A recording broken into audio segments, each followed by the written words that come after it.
Bom dia a todos, meu nome é Magno Federici Gomes.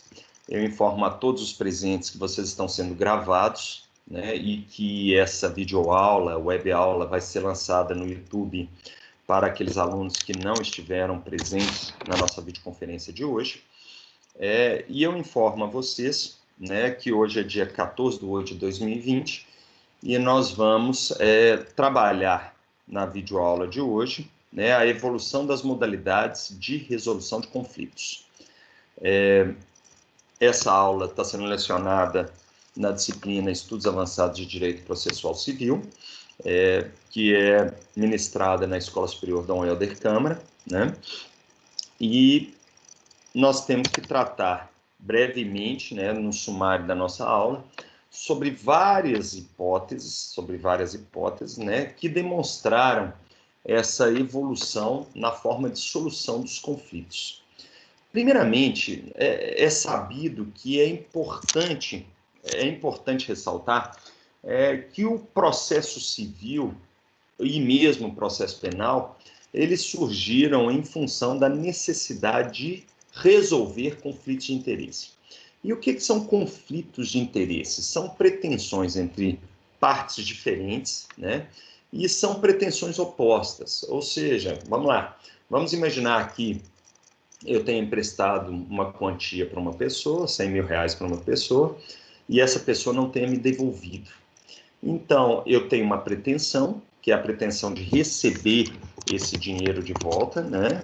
E, além de ter essa pretensão, eu tenho também o quê?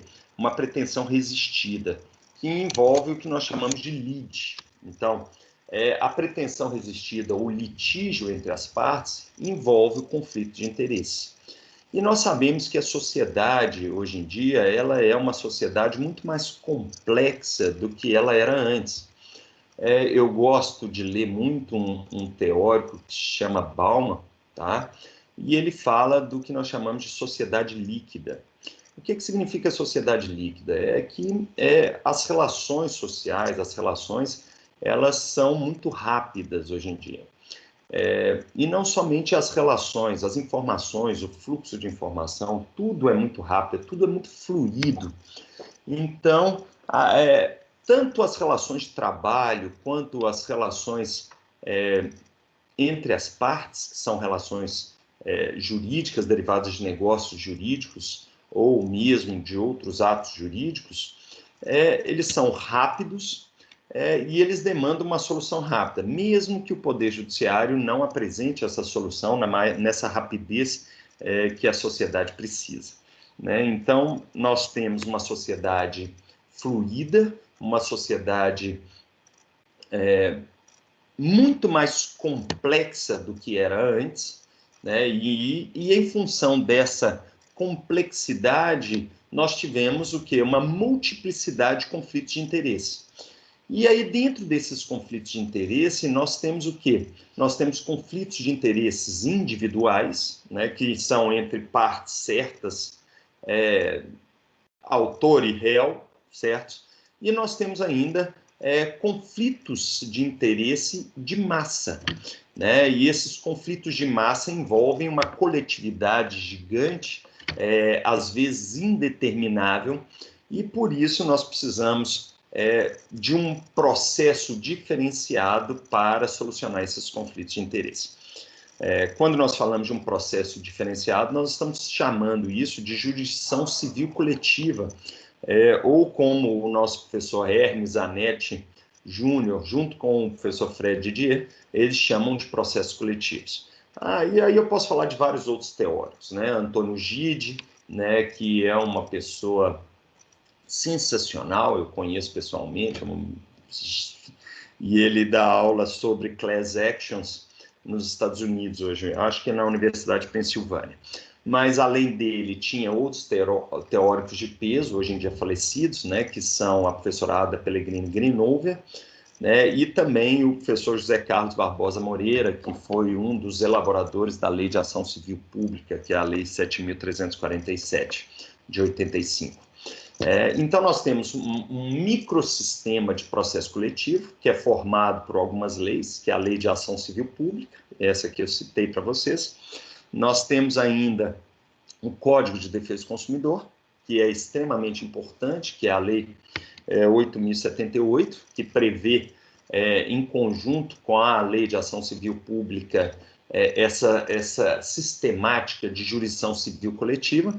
E nós temos ainda o quê? A Lei de Ação Popular, né, que é a Lei 4.919, né, de muitos anos atrás, que prevê um processo coletivo cuja legitimidade ativa integra o cidadão.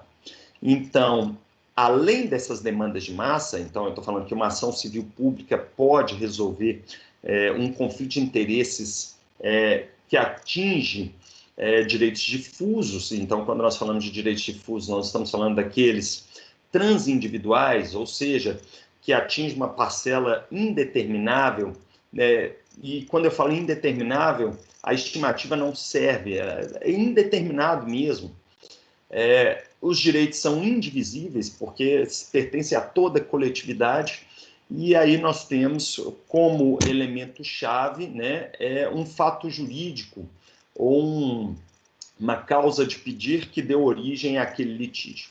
Nós temos, além dos direitos difusos, nós temos direitos coletivos, e esses direitos coletivos envolvem, então, uma parcela determinável da população. Então, eu consigo saber exatamente qual é a população atingida por aquele conflito de interesse, mas o direito pertence a todos eles, então ele é indivisível. E aí, sendo indivisível, nós temos também o quê? Um fato jurídico prévio que ligou toda aquela coletividade. E, finalmente, nós temos os direitos individuais homogêneos, e quando a gente fala de individuais homogêneos, nós estamos falando que a parcela da população é determinável, os direitos são divisíveis, e nós temos uma causa de pedir, uma fonte jurídica única. Mas esses não são apenas os conflitos de massa existentes. Nós temos outros conflitos de massa que se manifestam por meio de instrumentos previstos no Código de Processo Civil, que são claramente o IRDR, o Incidente de Resolução de Demandas Repetitivas, que nós vamos trabalhar nessa disciplina, né? E nós temos também a jurisprudencialização do direito por meio de recursos extraordinários, lato sensu repetitivos. Então nós estamos falando de recurso especial extraordinário, né? E nós estamos falando ainda desses incidentes de coletivização de demandas que envolve a teoria do stare decisis, né? Que é a teoria dos precedentes judiciais dentro do Brasil, né? Mas tudo bem, né? Então não é bem a temática. Eu introduzi para vocês o que são conflitos de interesse, eu falei de conflitos individuais e de conflitos coletivos de interesse. E a partir daí nós temos essa previsão, né? Quando a gente fala dessa previsão, nós temos aqui a evolução da forma de solução de conflitos, ela passou por esses 4 passos, né? Então ela passou primeiro pela autotutela, né? Então eu vou falar para vocês. Depois evoluiu para a autocomposição. Depois entrou na arbitragem. Então, quando a gente fala de arbitragem, a gente está falando de umas... Eu vou voltar a falar para vocês. Isso foi durante o período romano. E aí, no período romano, nós tivemos várias formas de arbitragem, que foi o período sacerdotal pré-romano, depois passou pela legis actionis, né? E entrou no período formular, né, até terminar com o período da cognitio extra ordinem, em que a arbitragem passou da iniciativa privada para a iniciativa pública. E aí essa evolução da arbitragem privada para a pública chegou na regra da jurisdição. Tá claro, senhores? E quando nós falamos dessa regra de jurisdição, né, nós estamos falando do poder-dever do Estado de solucionar os conflitos de interesse, né? Então, ele aplica o abstrato da lei nos casos concretos.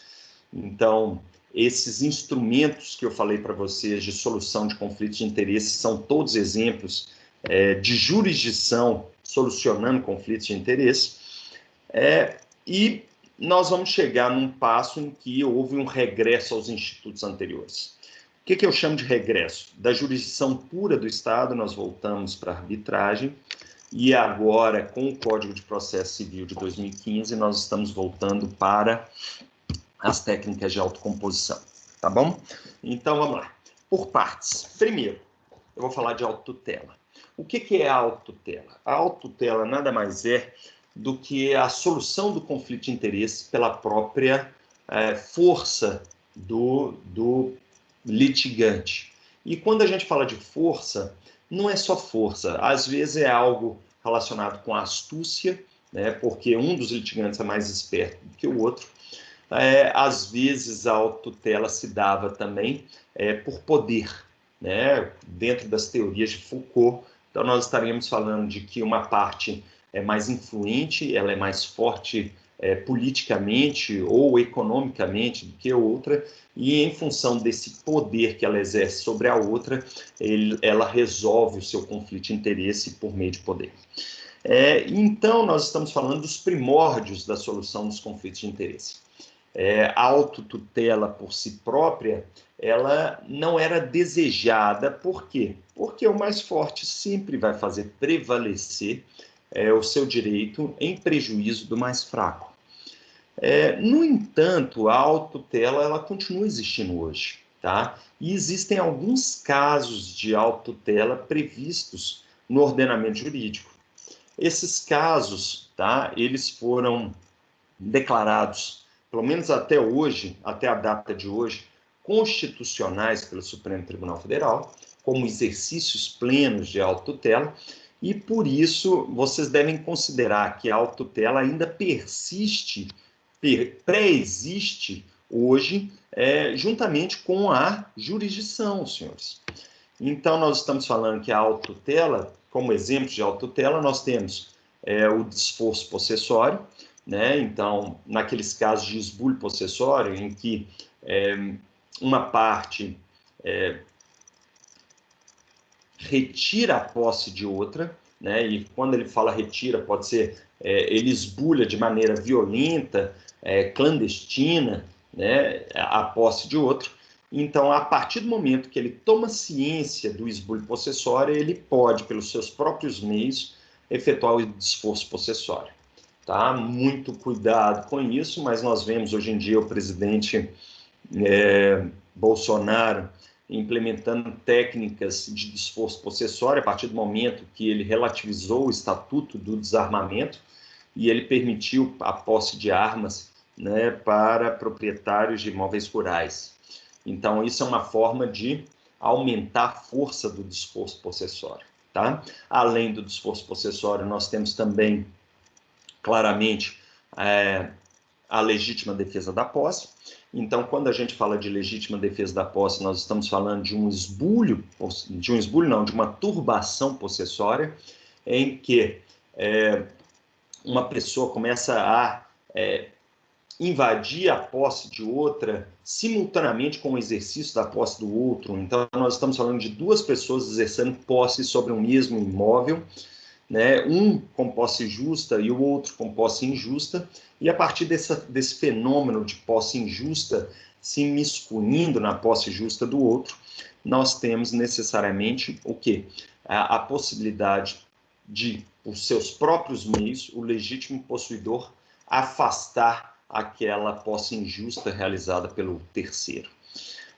A partir daí, nós temos mais, né? Nós tivemos, então, claramente, existe mais uma técnica de autocomposição prevista no ordenamento jurídico brasileiro, que a gente chama de execução do sistema financeiro de habitação, prevista no Decreto-Lei 72 de 1966, que já foi declarada constitucional pelo Supremo, mas tem outro julgamento que está em sede de repercussão geral, que está decidindo se o Decreto-Lei 72/66, que prevê essa execução extrajudicial feita por agente financeiro.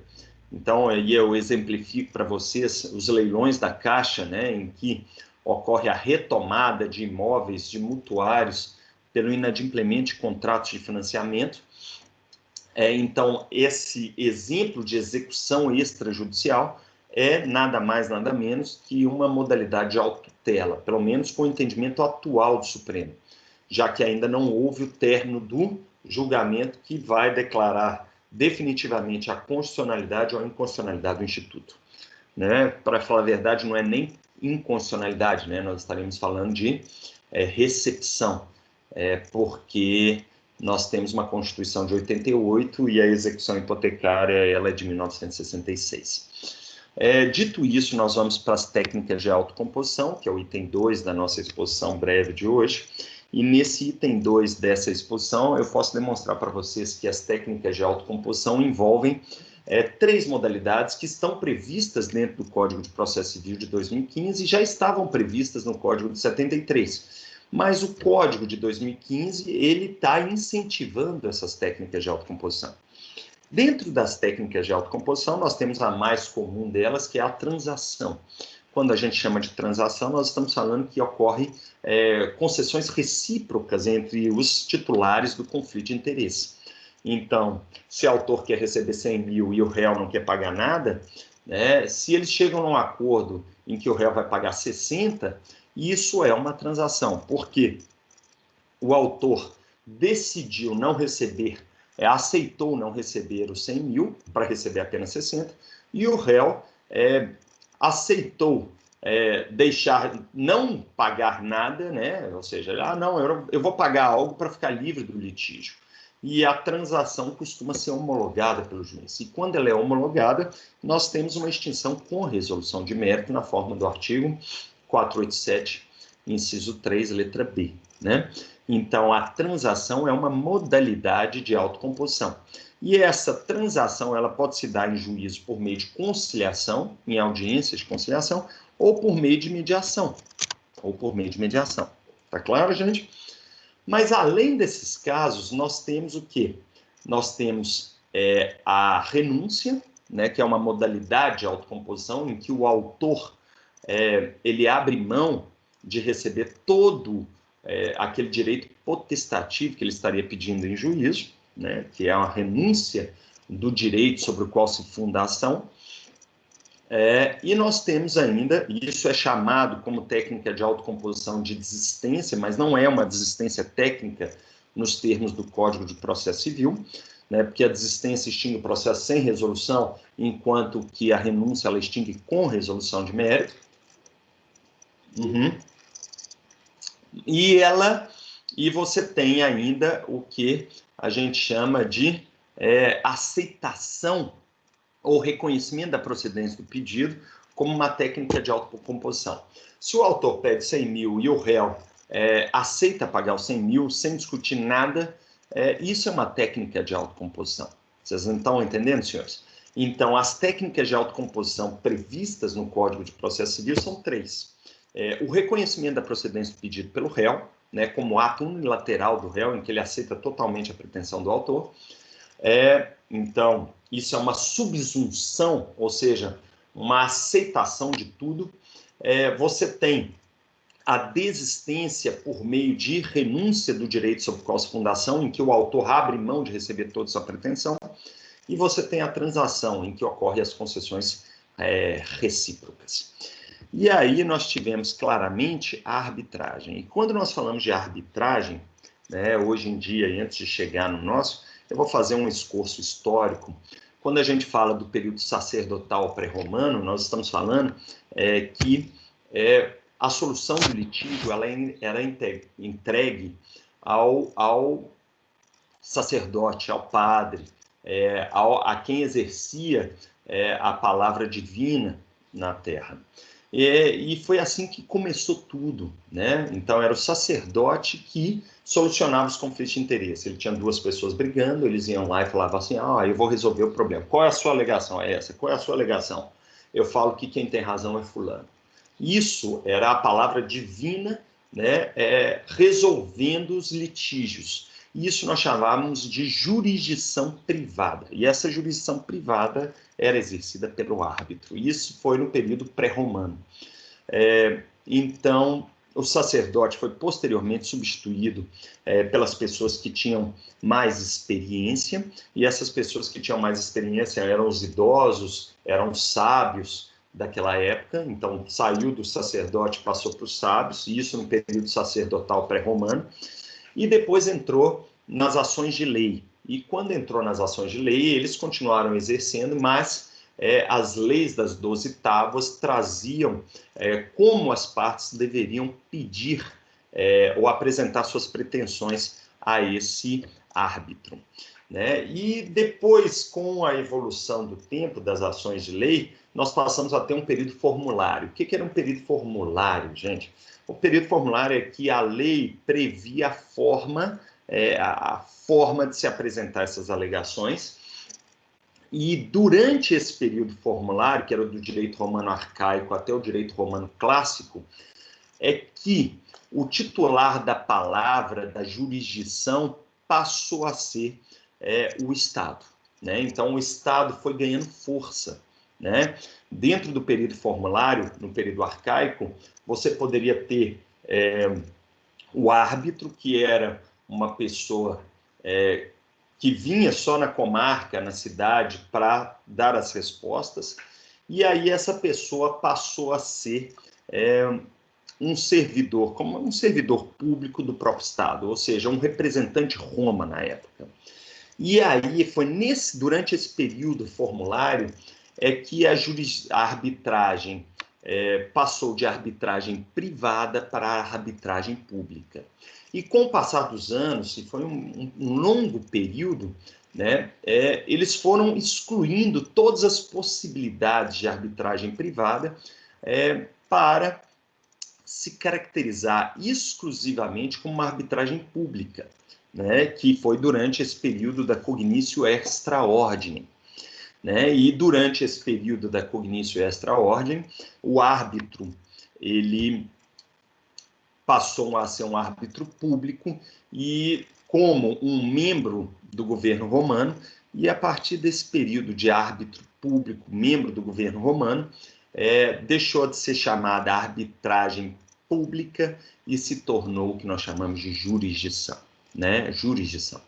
E a jurisdição é a jurisdictio, né? Dizer o direito.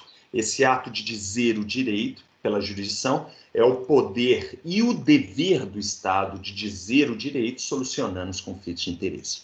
E essa vai ser a temática da aula de terça-feira que vem, da nossa próxima aula. Mas eu mostro para vocês, então, que houve uma evolução, né, na solução dos conflitos de interesse. Desde a autotutela, cada um se resolvia por si próprio, né, para a autocomposição, em que nós tínhamos técnicas diferentes de resolução, para a arbitragem privada, né, para depois da arbitragem privada, a arbitragem pública, e finalmente chegarmos à jurisdição com fortalecimento do Estado, né, da administração pública.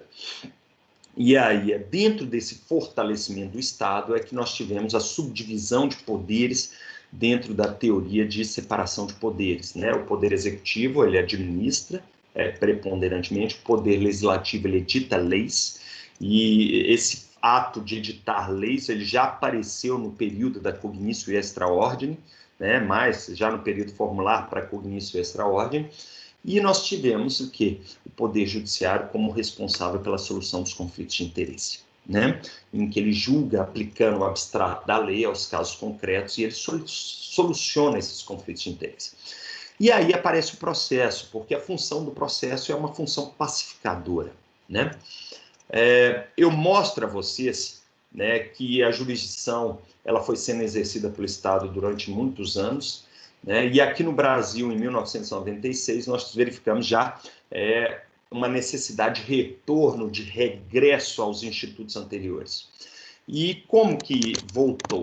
Nós tivemos a lei de arbitragem, né, que foi aprovada em 1996, em que se verificou a possibilidade de árbitros, né, privados exercerem a jurisdição. Então, vocês têm que saber que, hoje em dia, os árbitros que aplicam a lei de arbitragem, prévia convenção de arbitragem, eles também exercem jurisdição, mas é uma jurisdição privada.